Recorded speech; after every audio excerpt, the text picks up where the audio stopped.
బైబిల్లో సింహం యొక్క ఆత్మీయమైన అర్థం. ప్రియమైన స్నేహితులారా, ఈరోజు బైబిల్లో చెప్పబడిన సింహం యొక్క ఆత్మీయమైన అర్థాన్ని మనం చాలా లోతుగా తెలుసుకోబోతున్నాం. సింహం ఎందుకు దేవుని వాక్యంలో అంత ముఖ్యమైన ప్రతీకగా చూపబడింది? ఈ వీడియో చివరి వరకు చూడండి. 1. యేసుక్రీస్తు, యూదా గోత్రపు సింహం. వెలుగుదేట 5:5లో యేసును, యూదా గోత్రపు సింహము అని పిలుస్తారు.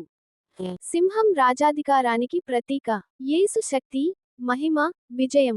శత్రువులపై సంపూర్ణ గెలుపు. సింహం ఎలా అడవికి రాజు అయితే, యేసు మనకు రాజాదిరాజు. 2. ధైర్యం, నీతిమంతుల లక్షణం. సామెతలు 28:1. నీతిమంతులు సింహం వలె ధైర్యంగా ఉండేదరు.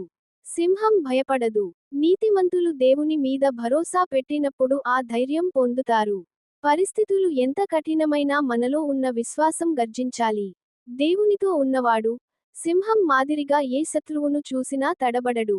3. దేవుని రక్షణ. దానియేలు 6వ అధ్యాయంలో సింహాల గుహలో దేవుడు రక్షించాడు. సింహం ప్రమాదం కలుగచేస్తుంది. గుహ జీవనంలో ఎదురయ్యే సమస్యలను సూచిస్తుంది. దేవుడు ప్రమాదాన్ని ఆపే శక్తి ఉన్నవాడు. గుహలో సింహాలు ఉన్నా, మనతో దేవుడు ఉన్నప్పుడు నష్టం ఏమీ చేయలేవు. 4. సాతాను, గర్జించే సింహం, హెచ్చరిక. 1 పేతురు 5:8.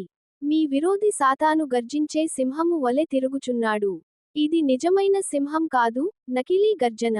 దాని యొక్క లక్ష్యం, భయపెట్టడం, మోసం చేయడం. అప్పుడు మనం ఎలా ఉండవలెను? మనము ఎల్లప్పుడూ జాగ్రత్తగా, ప్రార్థనలో, సత్యంలో, స్థిరంగా ఉండవలెను. దేవుని మీద విశ్వాసంతో ఆత్మీయ జీవితంలో ముందుకు సాగిపోవలెను. సాతాను గర్జించగలడు, కాని దేవుని పిల్లలను మింగలేడు. దేవుడు మన పక్షం ఉండగా మనకు విరోధి ఎవడు? ఆయనే మనలను కాపాడును. పరిశుద్ధాత్మ యొక్క శక్తితో మనము సాతానును జయించవలెను. 5. దేవుని వాక్య శక్తి, సింహ గర్జన వంటిది.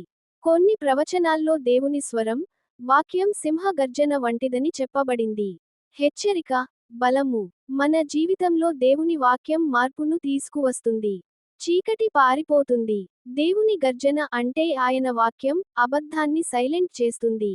అలా, బైబిల్లో సింహం మనకు యేసు యొక్క మహిమను, ధైర్యాన్ని, దేవుని రక్షణను, శత్రువు పట్ల జాగ్రత్తను గుర్తు చేస్తుంది. ఈ వీడియో మీకు నచ్చితే లైక్ చేయండి, షేర్ చేయండి. ఇంకా ఇలాంటి ఆత్మీయ సందేశాలు కావాలంటే కన్నెల్ను సబ్స్క్రైబ్ చేయండి. Praise the lord.